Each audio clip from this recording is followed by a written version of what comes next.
ये साल 2007 की बात है। यूएन में हेल्थ एक्टिविस्ट के तौर पर काम करने वाले प्रशांत किशोर भारत लौट चुके थे।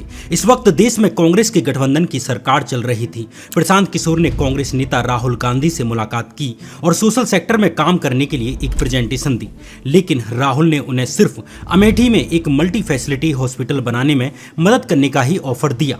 इस ऑफर से प्रशांत संतुष्ट नहीं होते।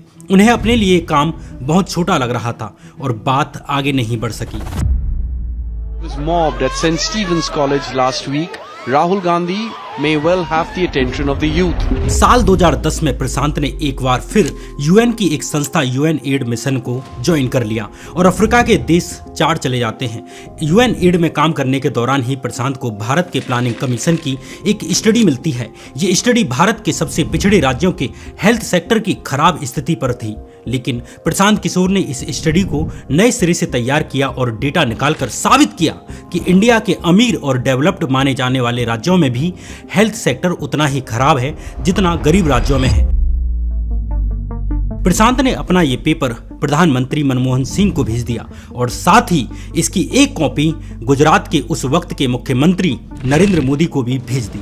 इस पेपर पर नरेंद्र मोदी की नजर पड़ जाती है। नरेंद्र मोदी ने अपने अधिकारियों के जरिए चाड में रह रहे प्रशांत किशोर से संपर्क किया और सोशल सेक्टर की पॉलिसीज पर उनके साथ काम करने का ऑफर दे दिया। इस तरह साल 2010 में प्रशांत चाड से दिल्ली आते हैं और सीधे गुजरात की राजधानी गांधीनगर पहुंचते हैं नरेंद्र मोदी से मिलने के लिए। अगले साल गुजरात में इलेक्शन आने वाले थे। नरेंद्र मोदी ने प्रशांत में एक ऐसा आदमी देखा जो उनके लिए मॉडर्न तरीके से प्रचार कर सकता था। इस तरह नरेंद्र मोदी ने प्रशांत को अपने यहाँ पर काम करने का ऑफर दे दिया। प्रशांत ने नरेंद्र मोदी के लिए साल 2012 के दिसंबर महीने में होने वाले गुजरात चुनावों में प्रचार करने के लिए तैयारी शुरू कर दी। देश में पहली बार 3D टेलीकास्ट की टेक्नोलॉजी को इलेक्शन में उतार दिया जाता है। अब मोदी गुजरात की राजधानी से ही यानी गांधीनगर से ही गुजरात के अलग अलग शहरों में भाषण दे सकते थे। मुख्यमंत्री नरेंद्र मोदी ने रविवार को 3D तकनीक से प्रचार का आगाज किया। इस टेक्निक ने बाकी पार्टियों के नेताओं के मुकाबले नरेंद्र मोदी को एक बड़ा एडवांटेज दे दिया। 2012 के गुजरात चुनावों में नरेंद्र मोदी की जीत होती है और वे तीसरी बार गुजरात के मुख्यमंत्री बन जाते हैं। नरेंद्र मोदी के इस प्रचार के पीछे प्रशांत किशोर का दिमाग चल रहा था। अब प्रशांत किशोर के ऑफिस को मोदी के सरकारी आवास की ऊपर की मंजिल पर सेट कर दिया जाता है। साल 2013 में प्रशांत किशोर ने association of citizens for accountable governance यानी CAG बनाई, जिसका काम था मोदी के लिए प्रचार के अलग अलग तरीके खोजना। गुजरात चुनाव में प्रशांत ने 3D टेलीकास्ट का सिर्फ ट्रेलर दिखाया था, लेकिन लोकसभा चुनावों से पहले पूरी फिल्म उतार दी। क्या कोई सिफारिश के बिना, कोई पैसों के बिना क्या आप अपने बच्चे को नौकरी दिला सकते हैं? नरेंद्र मोदी अब इस तरह से दिल्ली के हर नुक्कड़ पर सभा करते नजर आएंगे। 3D होलोग्राम के थ्रू नरेंद्र मोदी को 100 शहरों में एक साथ लाइव दिखाया जा रहा था। 3D कंटेनर्स गाड़ियों के थ्रू नरेंद्र मोदी के भाषणों को गांव-गांव पहुंचाया जा रहा था। मोदी के चाय वाले बैकग्राउंड को प्रशांत किशोर ने ही एक पॉलिटिकल कैंपेन में बदला। वे कान खोल करके सुन ले, हमने चाय बेची है इसका गर्व है, लेकिन हमने देश बेचने का पाप नहीं किया। अब हर जगह मोदी बताने लगे कि वे चाय बेचते थे और गरीब परिवार से आते थे। चाय पे चर्चा जैसे कैंपेन के थ्रू प्रशांत ने नरेंद्र मोदी को काफी पॉपुलर बना दिया। मोदी आने वाला है कैंपेन चलाने के लिए 400 वीडियो वेन तैयार की गई, जिनका काम था नरेंद्र मोदी के भाषणों को गांव-गांव जाकर दिखाना। इस सबके पीछे जिस आदमी का दिमाग चल रहा था वो थे प्रशांत किशोर। मोदी जब गांधीनगर में थे तो प्रशांत मोदी के घर के ऊपर वाले फ्लोर में शिफ्ट हो गए थे और जब प्रशांत नीतीश के साथ आए तो नीतीश के घर में ही डेरा जमा लिया। इन सब कारणों से प्रशांत किशोर नरेंद्र मोदी के एक पावरफुल सहयोगी बन जाते हैं, लेकिन बीजेपी के कई नेताओं को ये पसंद नहीं आ रहा था, खासकर अमित शाह को। आपकी खबर के मुताबिक लोकसभा चुनाव के बाद ही अमित शाह ने प्रशांत किशोर को किनारे कर दिया था। 2014 के चुनाव में नरेंद्र मोदी की जीत होती है। प्रशांत को उम्मीद थी कि उन्हें दिल्ली में पॉलिसी मेकिंग में कोई बड़ा काम मिलेगा। प्रशांत किशोर ने CAG को भंग कर दिया और इंडियन पीपल्स एक्शन कमेटी यानी IPAC नाम से एक कंपनी बनाई, जिसका मकसद था प्रधानमंत्री मोदी के साथ मिलकर डेवलपमेंट और इंफ्रास्ट्रक्चर से रिलेटेड पॉलिसीज बनाना। इस बॉडी का काम सीधे प्रधानमंत्री मोदी को रिपोर्ट करना था, जो प्रशांत किशोर को बहुत पावरफुल बनाने जा रही थी, क्योंकि उनके और प्रधानमंत्री के बीच में कोई नहीं होता। लेकिन माना जाता है कि इससे अमित शाह जैसे बड़े बीजेपी नेताओं को लगा कि प्रशांत किशोर एक पैरेलल पावर सेंटर बनते जा रहे हैं, जो उनके लिए ठीक नहीं है। इसलिए कई महीने बीत जाने के बाद भी प्रशांत को कोई बड़ी जिम्मेदारी नहीं दी जाती। अब प्रशांत किशोर का पेशेंस जवाब देने लगता है। वे प्राइवेट बातचीत में कहने लगे कि मोदी उनकी उम्मीद पर खरे नहीं उतर रहे हैं और उनकी सरकार अपने वायदों को पूरा नहीं कर रही है। प्रशांत को लगता था कि मोदी की जीत का क्रेडिट उन्हें मिलना चाहिए, जबकि बीजेपी की सोच अलग थी। बीजेपी नेताओं का मानना था कि प्रशांत किशोर भाजपा यानी कि पार्टी के संगठन के योगदान को कम दिखा रहे हैं। बीजेपी के नेता मानते थे कि प्रशांत एक दुकानदार हैं और पेमेंट होने के बाद उनका काम अब खत्म हो गया है। लोकसभा चुनाव के कुछ महीने बाद हुए विधानसभा चुनावों जैसे हरियाणा, महाराष्ट्र, झारखंड में भाजपा को जीत मिलती है। इन चुनावों में प्रशांत किशोर का कोई रोल नहीं था, लेकिन इसके बावजूद बीजेपी का प्रदर्शन बहुत अच्छा रहता है।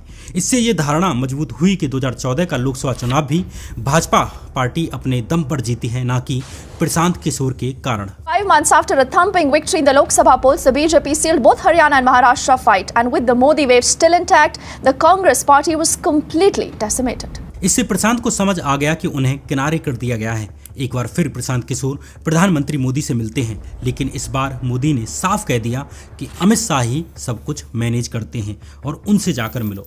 प्रशांत अमित शाह से मिलते हैं, लेकिन अमित शाह ने उनकी एक नहीं सुनी।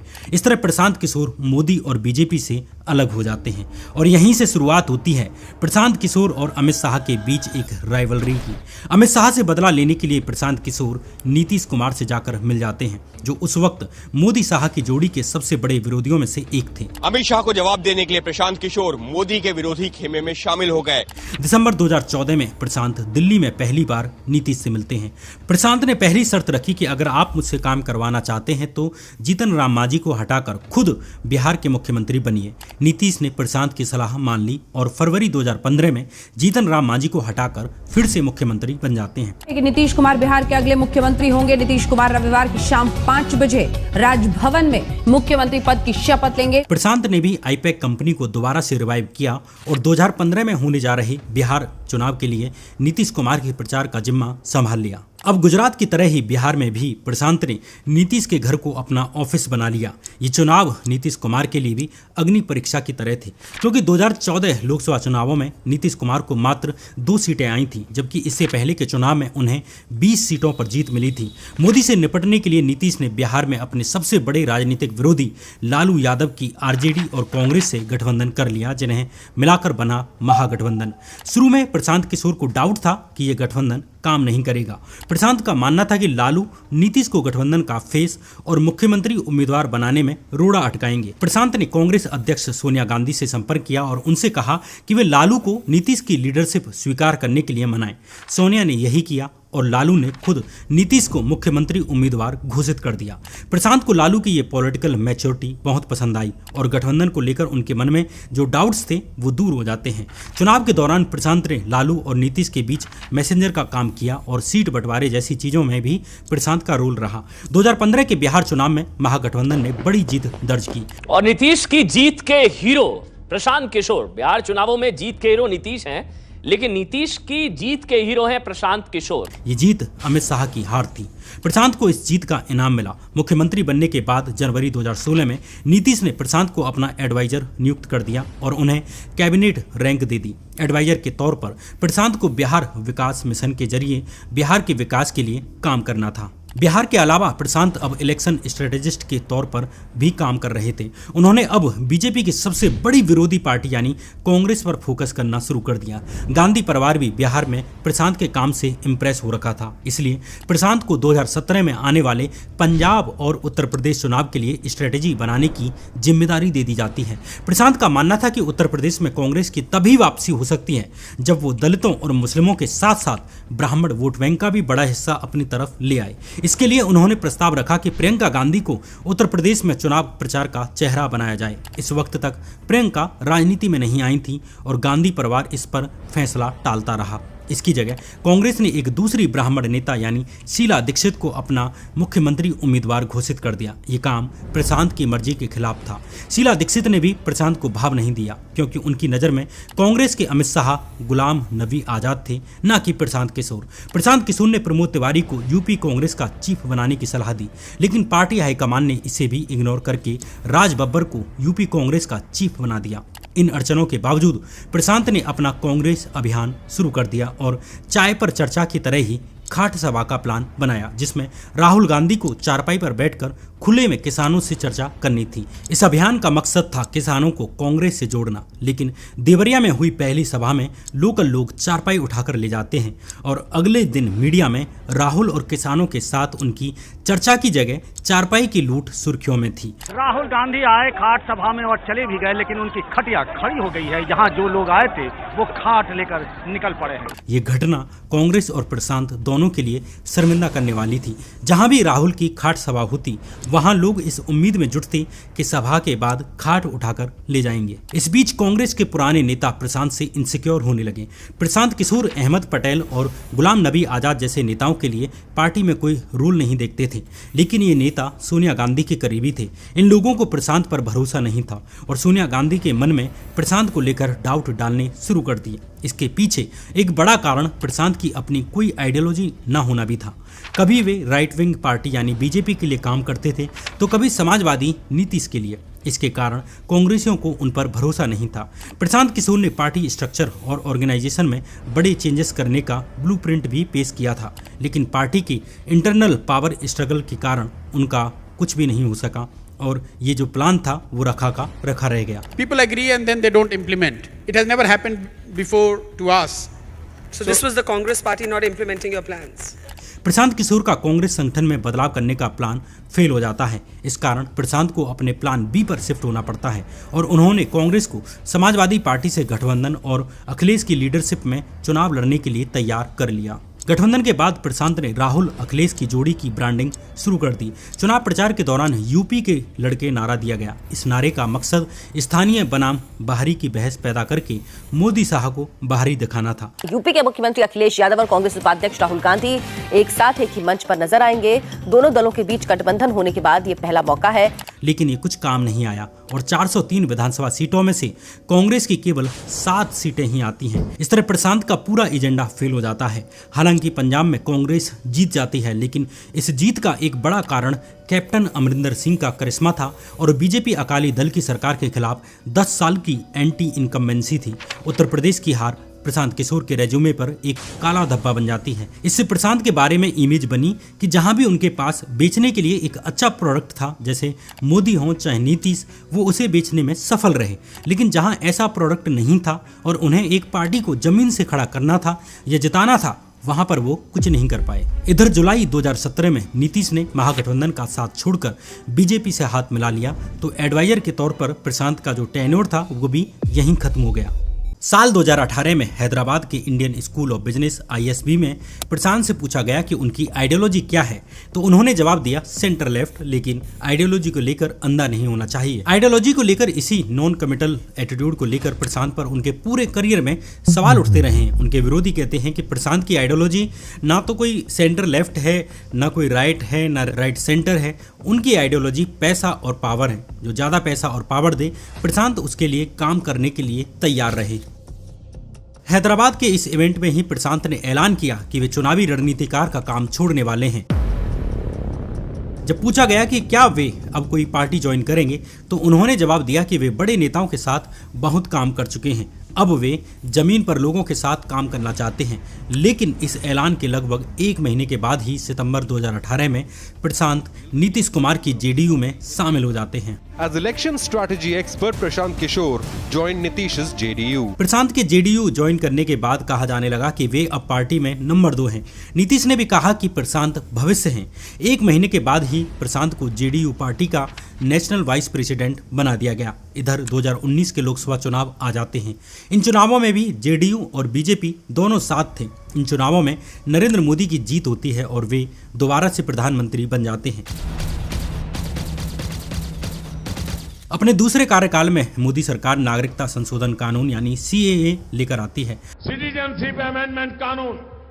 प्रशांत ने नीतीश की चेतावनी देने पर भी बार बार CAA कानून की आलोचना की। उन्होंने कहा CAA NRC सरकार को एक ऐसा लीगल हथियार देती है जिससे वे सिस्टमेटिकली धर्म के आधार पर लोगों को टारगेट कर सकते हैं। मतलब NRC जहाँ तक है वो हम लोग उसके पक्ष में नहीं रहे हैं, उसके पक्ष में नहीं है। NRC न लागू हो।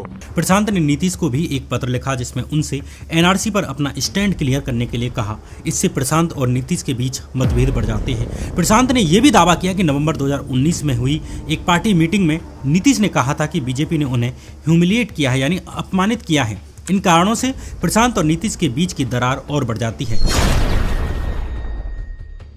जनवरी 2020 में नीतीश कुमार ने प्रशांत किशोर को अपनी पार्टी से निकाल दिया। The JDU has expelled ace poll strategist Prashant Kishor. Party से निकाले जाने पर प्रशांत ने कहा कि नीतीश उनके लिए पिता समान है और उन्हें एक बेटे की तरह रखा, इसलिए वे उनके इस फैसले पर सवाल नहीं उठाएंगे। लेकिन उन्होंने बीजेपी के साथ हाथ मिलाने के लिए नीतीश पर सवाल जरूर उठाया। प्रशांत ने कहा कि नीतीश अक्सर कहते थे कि वे गांधी, जेपी और लोहिया को धोखा नहीं देंगे। वो गांधी के चंपारण आने के 100 साल पूरे होने के मौके पर ऐसे लोगों के साथ मिलकर सरकार चला रहे थे जो गॉडसे की फिलॉसफी मानते हैं। नीतीश जी हमेशा ये कहते रहे हैं कि गांधी, जेपी और लोहिया, इन तीन को और इनकी बताई हुई बातों को हम नहीं छोड़ सकते। मेरे मन में ये जो दुविधा रही है कि आप गॉडसे के साथ खड़े हुए लोग या गॉडसे की विचारधारा को सहमति देने वाले लोग उनके साथ भी कैसे खड़े हो सकते हैं।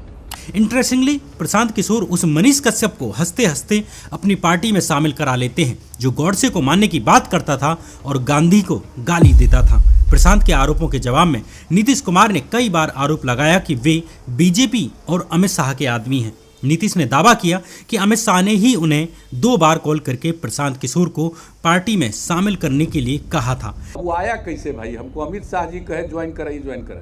हालांकि प्रशांत इससे इनकार करते रहे हैं और नीतीश पर झूठ बोलने का आरोप लगाते रहे हैं। साल 2020 में ही प्रशांत ने कांग्रेस से दोबारा संपर्क किया और कहा कि उनके पास एक प्लान है जिससे 2024 लोकसभा चुनाव में पार्टी को मदद मिलेगी। लेकिन इस बार कांग्रेस से बात आगे नहीं बढ़ सकी। मार्च-अप्रैल 2021 में प्रशांत ने पश्चिम बंगाल में हुए विधानसभा चुनाव में ममता बनर्जी की तृणमूल कांग्रेस यानी TMC का चुनाव प्रचार संभाला। ये प्रशांत के करियर का पीक था। चुनाव से लगभग 4 महीने पहले ही उन्होंने ट्विटर पर ऐलान कर दिया कि मीडिया कितनी भी हाइप बनाए, बीजेपी बंगाल में डबल डिजिट क्रॉस नहीं करेगी और अगर करती है तो वो ये काम छोड़ देंगे। प्रशांत का ये कॉन्फिडेंस सही साबित हुआ। बीजेपी की मात्र 77 सीटें आती हैं यानी 100 से काफ़ी कम।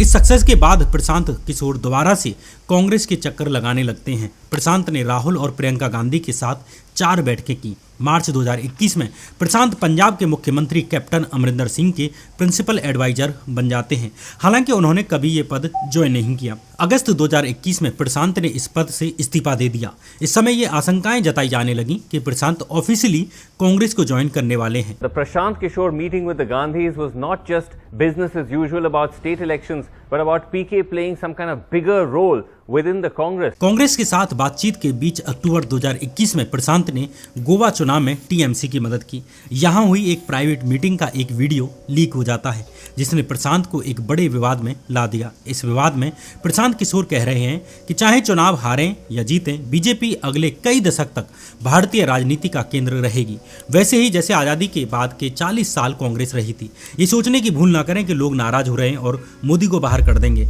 अगर वो मोदी को बाहर कर भी देंगे तो भी बीजेपी कहीं जाने वाली नहीं है। BJP is not going anywhere. They are going to be here. You have to fight it out for next many decades. It's not going in a hurry. इस वायरल वीडियो में प्रशांत राहुल गांधी को टारगेट करते हुए दिखे। राहुल को लेकर उन्होंने कहा, राहुल गांधी की सबसे बड़ी दिक्कत यही है कि शायद उन्हें लगता है कि कुछ वक्त की बात है और लोग खुद ही मोदी को हटा देंगे। ये नहीं होने वाला। Like with Rahul Gandhi, probably he thinks it's just matter of time when people will throw him away. That's not happening. इसी तरह प्रशांत की कंपनी आईपैक ने तेलंगाना चुनाव में TRS के साथ कॉन्ट्रैक्ट कर लिया। टीएमसी की तरह टीआरएस भी कांग्रेस की विरोधी पार्टी थी। इससे कांग्रेस के अंदर प्रशांत को लेकर भरोसे की कमी पैदा हुई, जो आगे चलकर बड़ी बाधा बनने वाली थी। अप्रैल 2022 में प्रशांत किशोर और कांग्रेस की लीडरशिप के बीच फाइनल राउंड की मैराथन मीटिंग होती है। प्रशांत ने कांग्रेस के रिवाइवल के लिए एक ब्लूप्रिंट तैयार किया, जिसमें शामिल था ऊपर से लेकर नीचे तक संगठन को पूरी तरह बदलना, कांग्रेस वर्किंग कमेटी यानी कि CWC के लिए चुनाव कराना, जमीन पर काम करने वाले लॉयल वर्कर्स को अहमियत देना और उन्हें डिसीजन मेकिंग में शामिल करना, देश भर में बड़ी मेंबरशिप ड्राइव चलाना और बीजेपी और हिंदुत्व के खिलाफ एक आइडियोलॉजिकल काउंटर नैरेटिव तैयार करना। प्रशांत का यह भी मानना था कि कांग्रेस को रिवाइव करने के लिए उस मंडली को खत्म करना होगा जो गांधी परिवार की करीबी है। प्रशांत ने अपनी प्रेजेंटेशन में कांग्रेस के रिवाइवल और साल 2024 के लोकसभा चुनाव को लेकर कुल 21 प्रपोजल्स रखे, जिनमें से 18 पर सहमति बन जाती है, लेकिन 3 पर बात नहीं बनी। जिन चीजों पर मतभेद थे उनमें से एक था ब्लूप्रिंट को इम्प्लीमेंट कैसे किया जाए। प्रशांत चाहते थे कि वे सीधे कांग्रेस अध्यक्ष को रिपोर्ट करेंगे और उन्हें पार्टी के फॉर्मल स्ट्रक्चर से बाहर रखा जाए ताकि वे फ्रीली काम कर सकें, लेकिन कांग्रेस ने उन्हें फ्री हैंड देने से इनकार कर दिया। पार्टी ने उन्हें एक एम्पावर्ड एक्शन ग्रुप यानी EAG में शामिल होने को कहा, जो पार्टी की नई डिसीजन मेकिंग बॉडी थी। प्रशांत ने ऐसा करने से इनकार कर दिया और कांग्रेस और उनकी बातचीत यहीं पर समाप्त हो जाती है। Prashant Kishore, of course, wanted full control of the Congress before 2024, but the Congress instead had just offered him a seat on this empowered group that they had announced yesterday. And Congress से बातचीत खत्म होने के बाद प्रशांत ने ऐलान किया कि वे मुद्दों को अच्छे से समझने के लिए रियल मास्टर्स यानी कि लोगों के पास जाएंगे। इस तरह 2 अक्टूबर 2022 को प्रशांत ने अपनी जन स्वराज यात्रा का ऐलान कर दिया, जिसमें वे 665 दिन तक पैदल चलकर बिहार के हजारों गांव गए। बिहार में जो स्थिति है बदलना चाहिए कि नहीं, आवाज उठाकर बोलिए। इस वक्त प्रशांत अपनी यात्रा पर ही फोकस कर रहे थे, लेकिन तभी 2024 के लोकसभा चुनावों के दौरान ही एक दिन अचानक से वो मीडिया के सामने आते हैं और बड़े कॉन्फिडेंस से दावा करते हैं कि चुनाव में बीजेपी की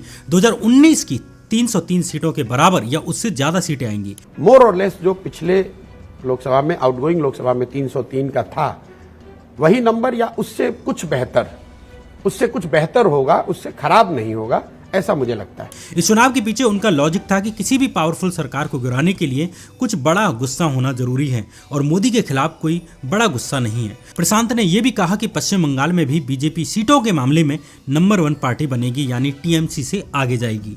They could be very well number 1 in Bengal.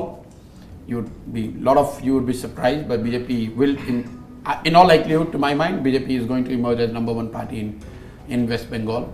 वहीं योगेंद्र यादव जैसे बड़े नाम दावा कर रहे थे कि बीजेपी की 260 से ज्यादा सीटें नहीं आएंगी। इसके कारण सवाल उठे कि आखिर प्रशांत ने अचानक से सामने आकर ये दावा क्यों किया और क्या वो अपने पुराने मास्टर यानी कि मोदी के लिए माहौल बनाने की कोशिश कर रहे हैं। प्रशांत के विरोधियों ने आरोप लगाते हुए कहा कि बीजेपी चुनाव हार रही है और इसलिए नैरेटिव बनाने के लिए उन्हें मैदान में उतारा गया है, यानी कि प्रशांत को मैदान में उतारा गया है। जन स्वराज यात्रा को लेकर भी ये सवाल उठ रहे थे कि प्रशांत के पास आखिर अपनी यात्रा के लिए इतना पैसा कहां से आ रहा है। जय बिहार, जय बिहार, जय बिहार।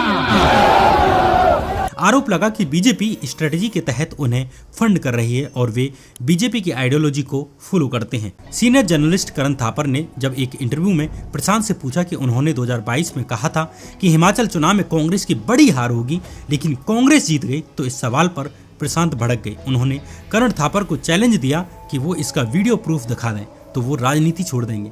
इस पर करण थापर ने कई न्यूज आर्टिकल्स दिखाए, लेकिन प्रशांत ने ये कहकर उन्हें खारिज कर दिया कि अखबार कुछ भी लिख सकते हैं। If I have said that Congress will be routed in Himachal in 2022, I am saying on camera, on record that I quit what I do. 20 मई 2022 का प्रशांत का ये ट्वीट देखिए। इसमें प्रशांत कह रहे हैं कि हिमाचल प्रदेश में कांग्रेस की हार होगी। प्रशांत यहीं पर नहीं रुके। इंटरव्यू के बाद जब उन्हें ट्रोल किया गया तो उन्होंने एक ट्वीट करते हुए कहा कि जो चुनावों के नतीजों के उनके आकलन से परेशान हैं, उन्हें 4 जून को खूब सारा पानी अपने पास रखना चाहिए। 4 जून को 2024 लोकसभा इलेक्शन के रिजल्ट आने वाले थे। 1 जून को लगभग सभी एग्जिट पोल्स में एनडीए की 400 और बीजेपी की लगभग 350 सीटें दिखाई जाने लगी। इससे प्रशांत ने कॉन्फिडेंस में आकर कहा कि अगली बार चुनाव और राजनीति की बात हो तो अपना कीमती वक्त खाली बैठे फर्जी पत्रकार, बड़बोले नेताओं और सोशल मीडिया के विशेषज्ञों की फिजूल की बातों और विश्लेषण पर बर्बाद मत करना। जब नतीजे आए तो प्रशांत की कही बातें उन पर उल्टी पड़ जाती हैं। बीजेपी की मात्र 240 सीटें आती हैं, कहां 400 और कहां 200, यानी सरकार बनाने के लिए भी बीजेपी के पास पूर्ण बहुमत नहीं था। भाजपा को गठबंधन करके सरकार बनानी पड़ी और कहां प्रशांत दावा कर रहे थे कि भाजपा की 2019 की 303 सीटों के बराबर आएंगी या इससे ज्यादा सीटें आएंगी। ऐसा लगता है, मैं बार बार कह रहा हूं कि बीजेपी के नंबर मोर और लेस जो पिछले लोकसभा में, आउटगोइंग लोकसभा में 303 का था, वही नंबर या उससे कुछ बेहतर होगा, उससे खराब नहीं होगा, ऐसा मुझे लगता है। इधर बंगाल को लेकर भी प्रशांत की भविष्यवाणी गलत साबित हुई। बंगाल में बीजेपी नंबर 1 पार्टी तो नहीं बनी, उल्टा उसकी सीटें 2019 के मुकाबले घटकर केवल 12 लोकसभा सीटें रह गईं। वहीं टीएमसी की 29 सीटें आईं। Very well number 1 in Bengal. You would be surprised, but BJP will, in all likelihood, to my mind, BJP is going to emerge as number 1 party in West Bengal. इन नतीजों के बाद फिर से सवाल उठने लगे कि क्या प्रशांत किशोर से सच में जमीनी स्थिति को पढ़ने में कहीं कोई दिक्कत हुई है या फिर वे बीजेपी के लिए माहौल बनाने का काम कर रहे थे। 2 अक्टूबर 2024 के दिन प्रशांत किशोर ने अपनी पार्टी लॉन्च कर दी, जिसका नाम रखा गया जन स्वराज पार्टी। 2 अक्टूबर का दिन गांधी जयंती के कारण चुना गया। 7 जुलाई 2025 के दिन प्रशांत ने यूट्यूबर मनीष कश्यप को जन स्वराज पार्टी में शामिल करा लिया। प्रशांत ने मनीष कश्यप की खूब तारीफ की और कहा कि मनीष बिहार के बेटे हैं। आप लोग मनीष कश्यप की भूमिका छोटी देख रहे हैं। मनीष कश्यप की भूमिका एमएलए बनने की नहीं है। मनीष कश्यप की भूमिका उससे बहुत बड़ी है। वो तो रास्ता है, वो तो बाई प्रोडक्ट है। प्रशांत किशोर के जन स्वराज के झंडे में गांधी हैं, लेकिन अगर मनीष कश्यप की ये वीडियो देखें तो आप जान जाएंगे कि वे कितने बड़े गांधीवादी हैं। मौत पे जो है हम लोग, गांधी के मौत पे हम लोग जश्न मनाते हैं। हम लोग वो डर खत्म, भारत खत्म। प्रशांत की पार्टी जन स्वराज मुस्लिमों से नफरत करने के खिलाफ है और भाईचारे में यकीन रखती है, लेकिन मनीष कश्यप के वीडियोज कुछ और कहते हैं। मनीष की वीडियोज के इन टॉपिक्स को देखिए। नमाज के बाद ही क्यों हो रहे हैं देश में दंगे, यूपी में बुलडोजर किसी के नहीं सुन रहा, कैसे मस्जिद को तोड़ रहा, अपराधी मुस्लिम तो कानून गुस्ताखी माफ करे, हिंदू सच बोलें तो सर तन का नारा लगे। दिसंबर 2024 में मनीष कश्यप ने ट्वीट करते हुए कहा कि भारत का मुस्लिम कभी इस देश के लिए वफादार नहीं हो सकता। ऐसे ढेरों ट्वीट्स मनीष कश्यप करता रहा है। बिहार में हुए उपचुनाव में भी जन स्वराज के 4 में से 3 उम्मीदवारों के खिलाफ किडनैपिंग और अटेम्प्ट टू मर्डर जैसे सीरियस क्रिमिनल केसेस थे, लेकिन प्रशांत किशोर को ऐसे उम्मीदवारों से कोई दिक्कत नजर नहीं आ रही। प्रशांत का पूरा पॉलिटिकल करियर इसी तरह के विरोधाभासों यानी कॉन्ट्राडिक्शन से भरा पड़ा है। प्रशांत तेजस्वी यादव को लालू यादव का बेटा कहकर वंशवाद पर सवाल उठाते हैं, लेकिन खुद वाईएसआर कांग्रेस के वाईएस जगनमोहन रेड्डी के लिए काम कर चुके हैं, जिनके पिता वाईएस राजशेखर रेड्डी 2 बार के मुख्यमंत्री रहे। ऐसे ही प्रशांत एमके स्टालिन के लिए काम कर चुके हैं, जिनके पिता करुणानिधि मुख्यमंत्री रहे। प्रशांत ने लालू प्रसाद यादव पर करप्शन के आरोप लगाए हैं, लेकिन जगनमोहन रेड्डी पर 31 से अधिक भ्रष्टाचार के मामले दर्ज होने के बावजूद प्रशांत ने उन्हें चुनाव जिताने के लिए अपनी पूरी टीम लगा दी।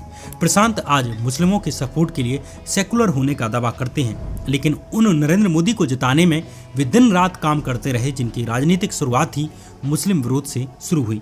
इन सब उदाहरणों पर यही कहा जा सकता है कि या तो प्रशांत किशोर इन तथ्यों से अनजान थे या वे ये सब उनके लिए इम्पोर्टेंट नहीं रहा। बहरहाल प्रशांत किशोर की स्टोरी यहीं पर समाप्त होती है। हमने उनके अचीवमेंट्स और उनके फेलियर को बड़ी ही निष्पक्षता के साथ बताने की कोशिश की है, बिना कोई पूर्वाग्रह रखे। अगर आपको हमारे एफर्ट्स में ईमानदारी लगती है तो हमारी वीडियो को शेयर करें। 3 चीजें करना ना भूलें, एक लाइक, एक कमेंट और एक सब्सक्राइब। नमस्कार।